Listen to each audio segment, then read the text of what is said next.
बच्चों, कैसे हो आप सब। आज हम बातें करेंगे कस्टम ड्यूटी में जो टाइप्स की हम बात कर रहे थे उसमें कुछ और ड्यूटीज़ की। लास्ट वीडियो में हमने डिस्कस की थी basic custom duty, number 2 additional duty, number 3 हमने किया था एजुकेशन सेस और हायर एजुकेशन सेस, और उसके बाद फिर किया था हमने 4th पॉइंट पे स्पेशल एडिशनल ड्यूटी। ठीक है, तो इस तरीके से हमने टोटल कस्टम ड्यूटी निकालना सीखा था। लास्ट वीडियो में हमने न्यूमेरिकल भी किए थे। तो अब हम बात करेंगे ऐसी ड्यूटीज़ जो डोमेस्टिक इंडस्ट्री को प्रोटेक्ट करती हैं। ठीक है, तो वो कौन कौन सी ही ड्यूटी हैं। इसमें हमने 4 तरह की ड्यूटीज़ देखनी है। पहली है प्रोटेक्टिव ड्यूटी। प्रोटेक्टिव नाम से पता लग रहा है कि ये इंडस्ट्रीज़ को, जो इंडियन इंडस्ट्री है उसको प्रोटेक्ट करने के लिए ड्यूटी लगाई जाती है। और इसमें ये एक प्रोविज़न है कि अगर सेंट्रल गवर्नमेंट को ऐसा लगता है कि इमीडिएट एक्शन लेना चाहिए पर्टिकुलर गुड्स के इंपोर्ट पर, अगर उनके इंपोर्ट से इंडियन इंडस्ट्री को कोई हार्म होने वाला है, कोई नुकसान होने वाला है, तो उसके लिए इमीडिएट एक्शन लेने की ज़रूरत है, देन सरकार जो है वो प्रोटेक्टिव ड्यूटी लगाती है। लेकिन उसके लिए उसे टैरिफ कमीशन एक्ट के अंतर्गत जो टैरिफ कमीशन बनाया गया है उसकी रिकमेंडेशन पे बात करनी पड़ेगी। मतलब रिकमेंड करेगा टैरिफ कमीशन सेंट्रल गवर्नमेंट को, तभी सेंट्रल गवर्नमेंट इस तरीके की ड्यूटी लगा सकती है to protect the Indian industry from the immediate harm from the import of particular goods. ठीक है, next is safeguard duty. Protective duty और सेफ गार्ड ड्यूटी आपको देखने में थोड़ा सा सेम लगेगा, लेकिन डिफरेंट है। सेफ गार्ड ड्यूटी होती है कि तो इसमें टैरिफ कमीशन के से कोई भी रिकमेंडेशन की ज़रूरत नहीं है, सेंट्रल गवर्नमेंट अपने लेवल पे इस ड्यूटी को लगा सकती है, जबकि प्रोटेक्टिव ड्यूटी नहीं लगा सकती थी। ठीक है, दूसरी बात, प्रोटेक्टिव ड्यूटी में क्या होता है कि जैसे इसमें तो इमीडिएट एक्शन लेने के टाइम लगाई जाती है। सेफ गार्ड ड्यूटी में ऐसा नहीं है। इसमें सेंट्रल गवर्नमेंट ये देखती है कि अगर मान लीजिए कोई बड़ी मात्रा में इंडिया में इंपोर्ट हो रहा है, जैसे अब चाइना से गुड्स बहुत बड़ी मात्रा में इंपोर्ट होती आई हैं। ठीक है, चाइना का सामान तो ऑल ओवर वर्ल्ड में बहुत सारी कंट्रीज़ को एक्सपोर्ट होता है, तो ऑब्वियसली इंडिया में भी काफ़ी मात्रा में, काफ़ी क्वांटिटी में जो है गुड्स जो हैं वो इंपोर्ट की जाती हैं। तो ऐसा किसी भी कंट्री में हो सकता है। तो अगर इंडिया को ये लगता है, यानी इंडियन गवर्नमेंट को, सेंट्रल गवर्नमेंट को अगर ये लगता है कि किसी कंट्री से बहुत बड़ी तादाद में, बहुत बड़ी मात्रा में अगर इंपोर्ट हो रहे हैं, जिससे इंडियन इंडस्ट्री को थोड़ा सा परेशानी हो सकती है, उनको गार्ड करने की ज़रूरत है, तो उस केस में सेफ गार्ड ड्यूटी लगाई जा सकती है। तो सेफ गार्ड ड्यूटी हम सेंट्रल गवर्नमेंट तभी लगाती है जब किसी पर्टिकुलर कंट्री से बहुत बड़ी मात्रा में इंपोर्ट किया जाता है, अदरवाइज़ ज़रूरत नहीं है। ठीक है, और इसके लिए टैरिफ कमीशन के रिकमेंडेशन की भी ज़रूरत नहीं है। फिर आ रहा है anti dumping duty. Anti dumping duty, dumping का मतलब समझिए। डंपिंग का मतलब होता है जब एक कंट्री अपने यहाँ से गुड्स दूसरे कंट्री में एक्सपोर्ट करता है और वहाँ की लोकल मार्केट में उनसे कम प्राइस पे बेचता है, उनके जो गुड्स हैं वहाँ से कम प्राइस पे बेचता है। उससे क्या होता है कि वहाँ की जो लोकल मार्केट है, जो लोकल उनकी गुड्स हैं या जो उनकी डोमेस्टिक प्रोडक्ट्स हैं, उसको बहुत बड़ा धक्का लग सकता है, क्योंकि डेफिनेटली जब एक तो इम्पोर्टेड गुड है और ऊपर से वो सस्ती है, तो डेफिनेटली ऐसा पॉसिबल है कि लोग जो है वो इम्पोर्टेड गुड्स की तरफ अट्रैक्ट होंगे और डोमेस्टिक इंडस्ट्री जो है वो बैठ जाएगी, वो बिल्कुल सर्वाइव नहीं कर पाएगी।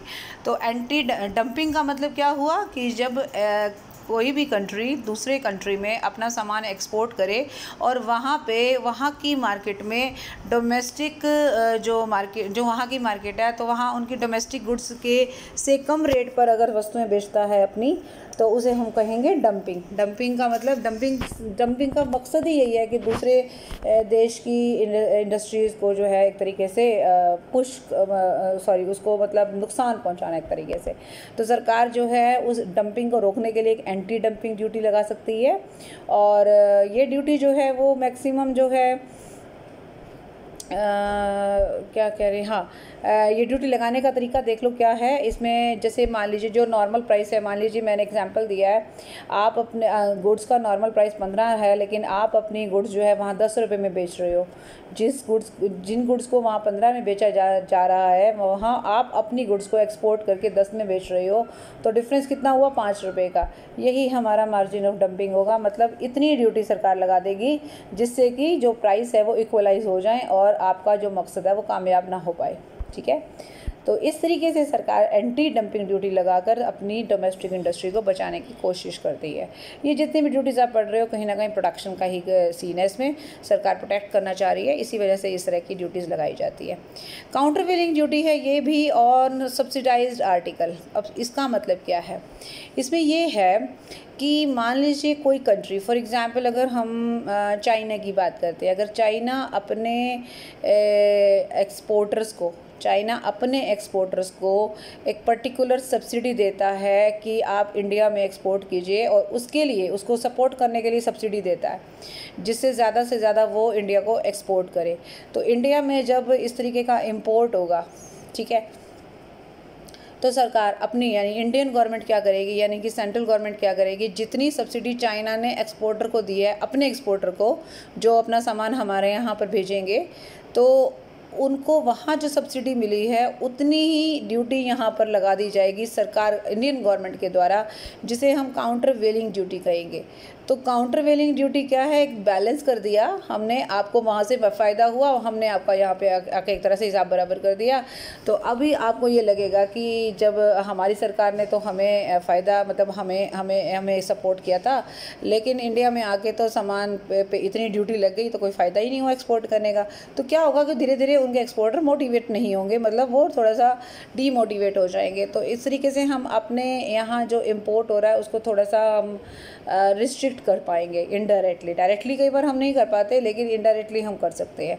तो एक्चुअली ये तो है तो सरकार के ही हाथ में, वो चाहे तो ड्यूटी को हटा भी सकती है और जब चाहे इसको लगा सकती है। लेकिन जब ये ड्यूटी लगाई जाती है तो ज़्यादा से ज़्यादा 5 ईयर्स के तक काम करती है।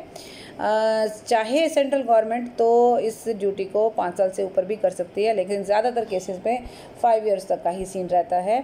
तो ये हो गई हमारी काउंटर वेलिंग ड्यूटी। तो एक बार हम फिर से देख लें, जो हमारी प्रोटेक्शन से रिलेटेड ड्यूटीज़ हैं वो हैं 4 टाइप्स की। सबसे पहले प्रोटेक्टिव ड्यूटी, सेफगार्ड ड्यूटी, उसके बाद हमारी आ रही है एंटी डंपिंग ड्यूटी, और फिर आ रही है countervailing duty on subsidised articles. Subsidise मतलब जिनको वहाँ सब्सिडी मिली हुई है, सब्सिडी मतलब सहायता। ठीक है, चलिए जी, चौथे नंबर पे जो 4th हमारी मेन कैटेगरी थी, जैसे कि सबसे पहले हमने याद है आपको क्या किया था, बेसिक कस्टम ड्यूटी की थी, राइट। फिर उसके बाद हमने एडिशनल ड्यूटीज़ की। एडिशनल में जो है जो काउंटर वेलिंग ड्यूटीज़ की थी, जिसके 2 पार्ट्स थे, एक तो थे हमारे एडिशनल कस्टम ड्यूटी और एक थी स्पेशल एडिशनल कस्टम ड्यूटी। ठीक है, 3rd नंबर पे आज हमने प्रोटेक्टिव ड्यूटीज़ की, प्रोटेक्शन से रिलेटेड जो ड्यूटीज़ थी, और 4th नंबर पे आ रहे हैं अदर ड्यूटीज़। अदर ड्यूटीज़ में सबसे पहली है नेशनल कैलामिटी कंटिजेंट ड्यूटी। इसको मैं यहाँ पर नहीं, इसके लिए मैं आपको एक अलग से पैराग्राफ ज़रूर करवाना चाहूँगी।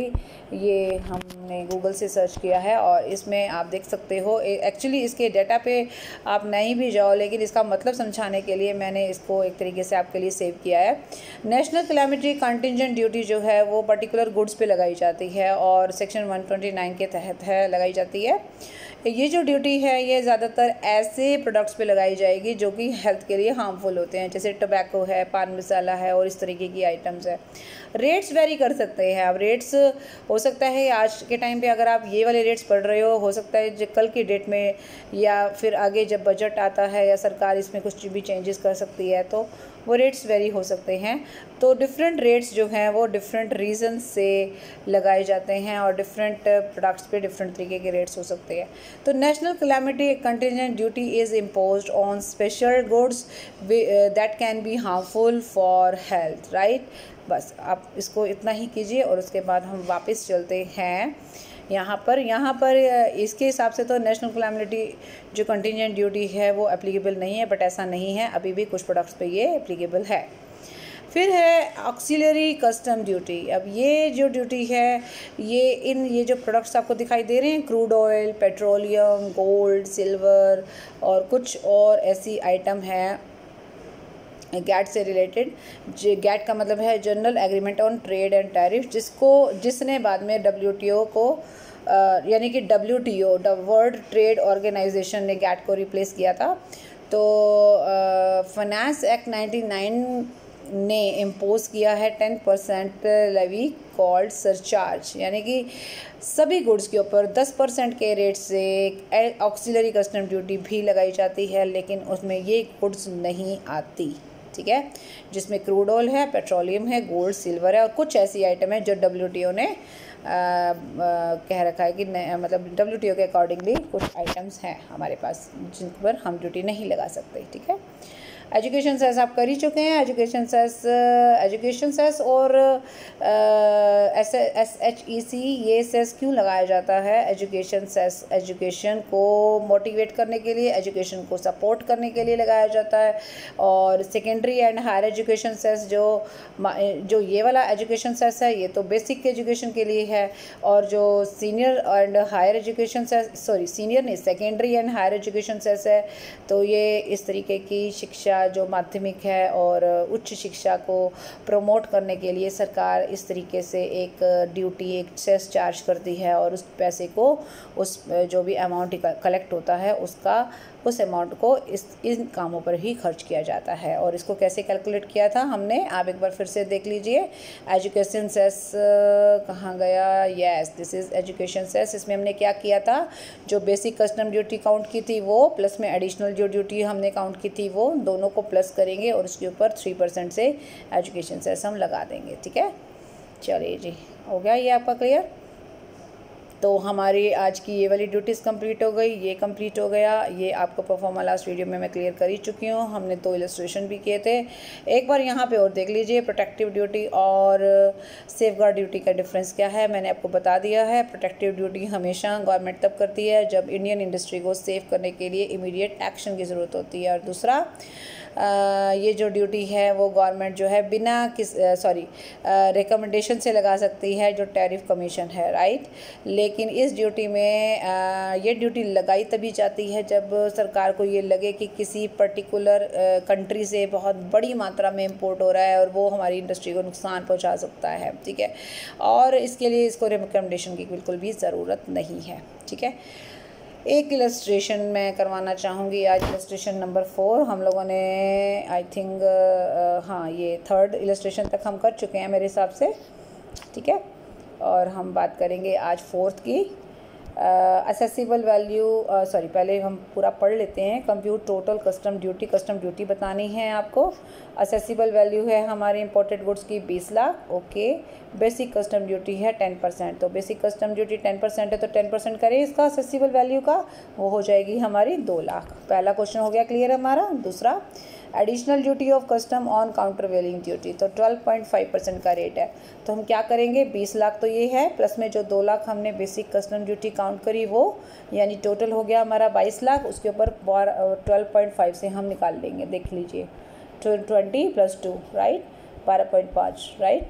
तो ये हमारा आ जाएगा 2,75,000, ठीक है। ये मेरी बेसिक कस्टम ड्यूटी आ चुकी है और ये मेरी 2,75,000 एडिशनल ड्यूटी आ चुकी है। अब आगे क्या पूछ रहा है, आगे पूछता है वो कि एजुकेशन सेस बताइए 2% और secondary and higher education cess 1%, वही 3%। वो निकालने का तरीका बताया था मैंने। दोनों ड्यूटीज़ को प्लस कीजिए, 2 लाख और 275, ये हो जाएगा 475। इसके ऊपर आप 3% से लगाएंगे। देखिए 2 लाख + 275 के ऊपर 3% आपने चार्ज किया, ये हमारा एजुकेशन सेस आ गया 14,250। नाउ लास्ट ड्यूटी,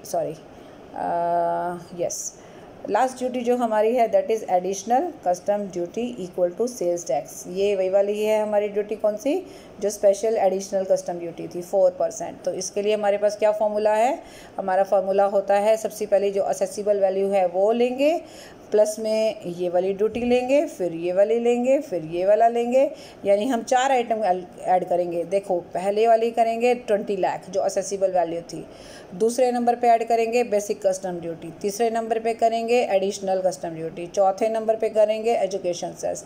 जब सारे अमाउंट ऐड हो जाएंगे तो उसके ऊपर 4% से लगा देंगे। देखिए 20 + 2 + 275 प्लस में 14 समथिंग का 4%, ये आ जाएगा हमारा 99,570।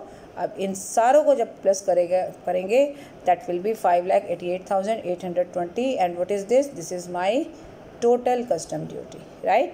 तो इस तरीके से आपने जो है क्वेश्चन सॉल्व करने हैं और आज हम इस वीडियो में इतना ही करेंगे। मुझे उम्मीद है आपको अच्छे से समझ में आ गया होगा। अब आप अपने लेवल पे बाकी के न्यूमेरिकल्स जो हैं प्रैक्टिस कर सकते हैं और बिल्कुल सेम सॉल्यूशन रहेगा। इस तरीके से ही आपको सॉल्व करना है। Thank you so much, bye bye, take care.